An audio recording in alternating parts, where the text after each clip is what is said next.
नमस्कार, मैं संकेत और आप देख रहे हैं एमएन टीवी। 1 जनवरी 1818 को भीमा कोरेगांव के नज़दीक भीमा नदी के किनारे पर अंग्रेज और पेशवाओं के बीच में एक युद्ध हुआ था, एक लड़ाई हुई थी, जिसमें अंग्रेजों की तरफ से लड़ने वाले 500 सैनिकों ने 28,000 पेशवाओं को मार गिराया था और अंग्रेजों को जीत हासिल कर दी थी। इसी जीत की वजह से अंग्रेजों ने उन 500 लोगों की याद में और 500 लोगों में से जो लोग शहीद हुए उनकी याद में भीमा नदी के किनारे पर एक विजय स्तंभ खड़ा किया और वो उनकी शौर्य और उनकी वीरता का प्रतीक था। इस शौर्य और वीरता के प्रतीक को याद करते हुए डॉक्टर बाबा साहब अम्बेडकर 1 जनवरी को उस विजय स्तंभ को अभिवादन करने के लिए और वो जो 500 लोग उस युद्ध में लड़े थे उनको अभिवादन करने के लिए, उन्हें मान वंदना देने के लिए हर साल 1 जनवरी को भीमा कोरेगांव के नजदीक जो विजय स्तंभ है वहां पर जाते थे। और ये सिलसिला बाबा साहब के बाद माननीय कांशीराम जी ने शुरू कर दिया और हर साल अभी देश भर से लाखों लोग उस विजय स्तंभ को अभिवादन करने के लिए वहां पर आते हैं। और इस साल 1 जनवरी 2018 को, जबकि उस युद्ध को 200 साल को पूर्ण हो रहे थे, 200 वर्ष पूर्ण हो रहे थे, इस महत्वपूर्ण मौके पर देश भर से लाखों लोग उस विजय स्तंभ को, उन 500 लोगों को अभिवादन करने के लिए, उन्हें मानवंदना देने के लिए एकत्रित हुए थे। लेकिन ब्राह्मणवादियों की तरफ से 1 जनवरी 2018 को वहां पर फसाद हो गए और उस फसाद में कई सारे लोगों का नुकसान हुआ, कई सारे लोगों की बहुत बड़ा यानी वित्त हानि हो गई, जीवित हानि हो गई। ये जो फसाद हुआ, उस फसाद के बाद यानी 2 जनवरी 2018 को महाराष्ट्र के जो मुख्यमंत्री है देवेंद्र फडणवीस, उन्होंने इस दंगे और फसाद की जांच करने के लिए एक आयोग की घोषणा कर दी। 2 जनवरी 2018 को उस आयोग की घोषणा करने के बावजूद भी उस आयोग में कौन लोग होंगे ये निर्धारित करने के लिए उनको 4 महीने का समय लगा। 2 जनवरी 2018 से 12 मई 2018 यानी जनवरी, फरवरी, मार्च और अप्रैल, ये 4 महीने उन्होंने किसी प्रकार का कोई काम उस जांच आयोग की नियुक्ति के लिए नहीं किया या उसका काम आगे बढ़ाने के लिए नहीं किया। 12 मई 2018 को उन्होंने रिटायर एक हाई कोर्ट के जज है, उनकी अध्यक्षता में उनकी अध्यक्ष के तौर पर वहां पर नियुक्ति की और उसका काम जो है, जांच आयोग का काम जो है आगे बढ़ा है। लेकिन वो जांच आयोग का काम भी इतनी तेजी से नहीं बढ़ रहा है। जांच आयोग के जो अध्यक्ष है, जो हाई कोर्ट के रिटायर्ड जस्टिस है, उनका ये कहना है कि सरकार की तरफ से उनको किसी प्रकार की कोई सुविधा नहीं दी जा रही है। उनको ऐसा लगता है कि सरकार खुद नहीं चाहती कि इस जांच कमेटी का जो रिपोर्ट है वो जल्द से जल्द लोगों के सामने आ जाए और इसलिए सरकार जो है वो अपने स्तर पर इस बात को डिले कर रही है। 1 साल का समय हो चुका है। 1 जनवरी 2019 को 1 साल हो जाएंगे और 1 साल में अभी तक जांच आयोग का काम पूरा नहीं हुआ है, किसी प्रकार की रिपोर्ट नहीं आई और जो आरोपी है, जिन पर आरोप है, मिलिंद एकबोटे है, संभाजी भिड़े है, आनंद दवे है, इन पर पुलिस प्रशासन ने या शासन ने किसी प्रकार की कोई कार्रवाई नहीं की है। ये एक बात है कि उन पर किसी प्रकार की कोई कार्रवाई नहीं की। दूसरी बात, इससे आगे की बात मैं आपको बताना चाहता हूं कि विधानसभा में, महाराष्ट्र की विधानसभा में देवेंद्र फडणवीस जो कि मुख्यमंत्री है, उन्होंने संभाजी भिड़े को क्लीन चिट दे दी कि संभाजी भिड़े ऐसा नहीं कर सकते और वो उनका इस दंगों में कोई हाथ नहीं है। उन्होंने कई दलीलें दी जो सरासर झूठी है, फर्जी है। उसके बाद उनको तो क्लीन चिट दी और जिन पर आरोप थे उनको बचाने का काम, मिलिंद एकबोटे को बचाने का काम, मनोहर भिड़े को बचाने का काम सरकार के माध्यम से होता रहा। मैं मीडिया की तरफ आपका ध्यान लेना चाहता हूं। 1 जनवरी 2018 को हम वहां पर थे, एमएन टीवी की पूरी टीम वहां पर थी। 31 दिसंबर के शाम से ही हम लोग वहां पर थे, 5-6 बजे से वहां पर थे और लगभग 1 जनवरी के 10-11 बजे तक हम लोग वहीं पर थे। कोई भी राष्ट्रीय मीडिया या महाराष्ट्र का जो प्रादेशिक मीडिया है, कोई मीडिया वहां पर नहीं आया। उनके कोई पत्रकार नहीं थे, जबकि वहां पर इतनी बड़ी दंगल, इतने बड़े फसाद वहां पर हो रहे थे, किसी मीडिया ने कोई कवरेज वहां पर नहीं किया। और जब फसाद समाप्त हो गए तो फसाद के जो मुख्य आरोपी है उनको बचाने के लिए सारी मीडिया एकत्रित हो गई, फिर वो महाराष्ट्र की प्रादेशिक मीडिया हो या भारत की राष्ट्रीय मीडिया हो। सारे लोग मिलिंद एकबोटे, मनोहर भिड़े को बचाने के लिए जुड़ गए। हमने वहां पर 1 जनवरी को फसाद होने के पहले की जो वहां की परिस्थिति थी, यानी दुकान बंद थे, दुकान बंद होने का प्रस्ताव वहां के जो ग्राम पंचायत है, भीमा कोरेगांव ग्राम पंचायत हो या शिक्रापुर हो या सनसवाड़ी हो, इन लोगों ने 31 तारीख को ही अपने अपने ग्राम पंचायत में यह प्रस्ताव पारित किया था कि 1 जनवरी को दुकान खुले नहीं रखने हैं या गांव पूरी तरह से बंद रखना है। उनको उनको ये बात अच्छी तरह से पता है कि लाखों लोग इस विजय स्तंभ को अभिवादन करने के लिए 1 जनवरी को हर साल वहां पर आते हैं। ये उनके लिए कोई नई बात नहीं थी, लेकिन फिर भी उन्होंने गांव बंद करने का जो प्रस्ताव है वो पारित कर दिया था। और इसमें शासन का उन पर दबाव था, मिलिंद एकबोटे जो वहां पर कई महीनों से वहां पर काम कर रहे थे उनका उन पर दबाव था, और उनकी दबाव की वजह से उन्होंने वो सारे ग्राम पंचायत जो है भीमा कोरेगांव के आसपास जो गांव है वो सारे गांव बंद रखे थे। जो लोग वहां पर आ रहे थे उनके लिए न पानी की व्यवस्था थी न खाने की व्यवस्था थी। सरकार की तरफ से जो सुविधा दी गई थी वो हर साल की तरह अधूरी थी। ये सरकार की तरफ से तो हम समझ सकते हैं कि देवेंद्र फडणवीस मुख्यमंत्री है और उनके पूर्वजों को हराने का जो पर्व है, उनके जो पूर्वजों को हराया गया वो पर्व ये बहुजन समाज के लोग बड़े हर्षोल्लास के साथ मना रहे हैं। ये बात उसको गवारा नहीं लगने वाली थी, इसलिए उन्होंने कोई सुविधा नहीं दी।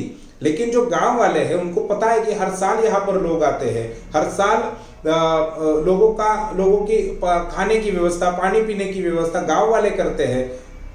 फिर भी उन्होंने गांव बंद रखने का प्रस्ताव रखा और 1 जनवरी को पूरा गांव बंद था, सारी दुकानें बंद थी। हमने 1 जनवरी को सुबह 10 बजे यानी फसाद शुरू होने से लगभग 1 से 2 घंटे पहले हमने वहां की जो परिस्थिति थी वो परिस्थिति हमने MNTV के फेसबुक पेज पर लाइव दिखाई थी, जबकि वहां पर किसी प्रकार का कोई प्रादेशिक मीडिया, राष्ट्रीय मीडिया मौजूद नहीं था।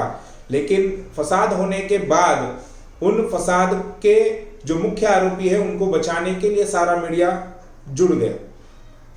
तो ये हम लोग प्रयास करेंगे इस साल भी कि वहां पर हम पहले जाएं, वहां पर जो डेली की अपडेट जो है आपको आपके पास पहुंचाए, ये हमारा प्रयास रहेगा। ये वीडियो भी हम आपको दिखा दें कि वो किस प्रकार से वीडियो हमने बनाया था, किस प्रकार का माहौल वहां पर था, वो वीडियो भी हम आपको अभी दिखाएंगे। आज 1 जनवरी 2018 है और भीमा कोरेगांव से A1 TV के माध्यम से भीमा कोरेगांव शौर्य दिन जो है इसका लाइव प्रसारण किया जा रहा है। जैसे कि आप देख सकते हैं कि वहाँ पे विजय स्तंभ दिखाई दे रहा है हमें। ये विजय स्तंभ को मानवंदना देने के लिए आज लोग यहाँ पर कम से कम अंदाजा है कि 8 से 10 लाख लोग आएंगे। इसके लिए यहाँ पे बड़ी तादाद में पुलिस फौज भी है, तो पुलिस डिपार्टमेंट के लोग भी यहाँ पर है, पैरामिलिट्री भी यहाँ पर है, बहुत सारे स्वयंसेवक लोग भी यहाँ पर उपस्थित है। और इस परिस्थिति में एक प्रोग्राम हो रहा है। इस लड़ाई को 200 साल पूरे हुए थे, आज हो रहे हैं। और ये लड़ाई इस आधार पर, इस बुनियाद पर लड़ी गई थी कि जो SC ST के जो लोग हैं, जो अनटचेबल है, अस्पृश्य है, जो अछूत है, वो अपनी आज़ादी के लिए ये लड़ाई लड़ना चाहते थे और उन्होंने लड़ाई लड़ी और जीती। तो उन लोगों को मानवंदना देने के लिए लोग यहाँ पर भीमा कोरेगांव में आज आते हैं। जो वीडियो हम अभी बना रहे हैं वो बहुत ज़्यादा इम्पोर्टेंट है, उसके लिए हम बता रहे हैं। थोड़ा सा अगर हम कैमरा घुमाएंगे और दुकानों की तरफ देखेंगे, हम आपको पहले दुकानें दिखाना चाहते हैं भीमा कोरेगांव में हो क्या रहा है। जैसा कि आप लोग देख रहे हैं कि लाखों की संख्या में लोग यहाँ पर आ रहे हैं, भीड़ आ रही है। और अगर आप दुकानें देखेंगे वहाँ पर वो वाटर प्यूरिफायर का दुकान है, रेफ्रिजरेशन, अलग अलग दुकानें हैं, किसी एक दुकान को हम चूज नहीं करना चाहते, पिक नहीं करना चाहते, मगर आप देख सकते हैं कि लगभग सारी दुकानें बंद है। ये दुकानें हैं तो सारी दुकानें, लगभग सारी दुकानें, शायद एक या दो दुकान खुली है। जिस गांव में कोई इवेंट हो रहा है और वहां पर 8 या 10 लाख लोग आने वाले हैं, उस गांव के लोगों ने अपनी दुकानें बंद रखी है। अभी आप देख सकते हैं सुबह के 10 बजे है, लाइव टेलीकास्ट है ये, तो सुबह के 10 बज गए हैं। अब एक गंभीर सवाल हम जो बात महाराष्ट्र और भारत के सामने लाना चाहते हैं A1 टीवी के माध्यम से, एक बुनियादी सवाल उपस्थित करना चाहते हैं कि ये जो अछूत लोग हैं, इन लोगों को व्यवस्था से बहिष्कृत किया गया था, इन लोगों को वंचित किया गया था। बहिष्कृत का मतलब है वंचित करना। 2000 सालों तक बहिष्कृत किया गया था। इसके विरोध में भीमा कोरेगांव के लोगों ने लड़ाई लड़ी, मानवता के लिए, जो उनको व्यवस्था से वंचित किया गया था। उसी लिए बाबा साहब अम्बेडकर ने भी जब अपनी न्यूज़पेपर चालू किया, उसका नाम दिया था बहिष्कृत भारत। इस भारत के वो लोग जो 2000 सालों से बहिष्कृत किए गए हैं, ये उसका मीनिंग था। आज की परिस्थिति ऐसी है कि इस लड़ाई को 200 साल पूरे हो रहे हैं और 200 साल पूरे होने के बाद जिस महाराष्ट्र में फुले शाहू अम्बेडकर, जो कहा जाता है कि फुले शाहू अम्बेडकर जी का महाराष्ट्र है, उस महाराष्ट्र में भीमा कोरेगांव गांव के लगभग 99% दुकानें बंद है। तो क्या एक सवाल उपस्थित होता है कि कानूनी तौर पर नहीं, पर क्या ये जो लोग आ रहे हैं, ये लोग आज भी बहिष्कृत है, आज भी समाज से वंचित है? क्या आज भी सामाजिक तौर पर, कानूनी नहीं पर सामाजिक तौर पर इन लोगों पर बहिष्कार डाला हुआ है, इन लोगों को वंचित किया गया है? ये जो मानसिकता है भीमा कोरेगांव में आज हमको दिखाई दे रही है, हम वो दिखा रहे हैं। एक तो मेन स्ट्रीम मीडिया यहाँ पर आता नहीं है, और जो लोग यहाँ आते हैं, पता नहीं उसमें से कितने लोग ये देख पा रहे हैं कि यहाँ पे हो क्या रहा है। तो महाराष्ट्र में ये हो रहा है और आज भी इन लोगों को बहिष्कृत किया जा रहा है। ऐसा क्या सामाजिक तौर पर ये लोग आज भी बहिष्कृत हैं? और हमको ये भी खबर मिली है कि केवल भीमा कोरेगांव ही नहीं, बल्कि इसके आगे और एक गांव है शिक्रापुर, उसके बाजू में बड़ू बुद्रुक गांव है, और उसके शिक्रापुर से आगे पूना की तरफ लोनीकंद गांव है। ये चारों भी गांव के लोगों ने, शायद ये अलिखित है कि इन लोगों ने अपनी अपनी दुकानें बंद करने का निर्णय लिया है। जिस गांव में कोई इवेंट होता है, तो आप देख सकते हैं कि एक बड़ा इवेंट हो रहा है, दुकानदारों को अपना माल बेचने के लिए बहुत ज़्यादा बड़े पैमाने पर कस्टमर्स मिल सकते हैं। हम किसी एक मेडिकल स्टोर को भी खुला नहीं देख पा रहे, इतने सारे लोग आ रहे हैं। शायद किसी को कोई बीमार हो सकता है, हाँ, कोई बीमार हो सकता है, तो उसको दवाई की ज़रूरत होगी, उसके लिए मेडिकल स्टोर भी शायद खुला नहीं है, हम दुकानें खुली नहीं देख पा रहे। तो एक सवाल आज के दिन हम उपस्थित कर रहे हैं उन लोगों के लिए जो मीडिया, एक तो मेन स्ट्रीम मीडिया यहाँ पर आता नहीं है, जो लोग ऐसा कहते हैं कि जातिवाद अब नहीं है, वो नहीं रहा, वो 200 साल पहले था और 200 साल पहले ये लड़ाई हुई थी, आज उसका क्या रिलेवेंस है? ये बहुत गहरा सवाल है। हम उस रिलेवेंस को पेनिट्रेट कर रहे हैं और शायद हो सकता है दिन में हम और 2-3 बार करेंगे तो हम लोग और भी आपको दुकानें दिखाएंगे कि यहाँ पे क्या परिस्थिति है और क्या सामाजिक तौर पर ये जो लाखों लोग आ रहे हैं, क्या ये आज भी सामाजिक तौर पर वंचित है, क्या आज भी बहिष्कृत है? ये गंभीर सवाल है। दुकानें हम आपको दुकानों के साथ दिखाएंगे, केवल हमारी बात नहीं। अभी के लिए इतना ही, धन्यवाद।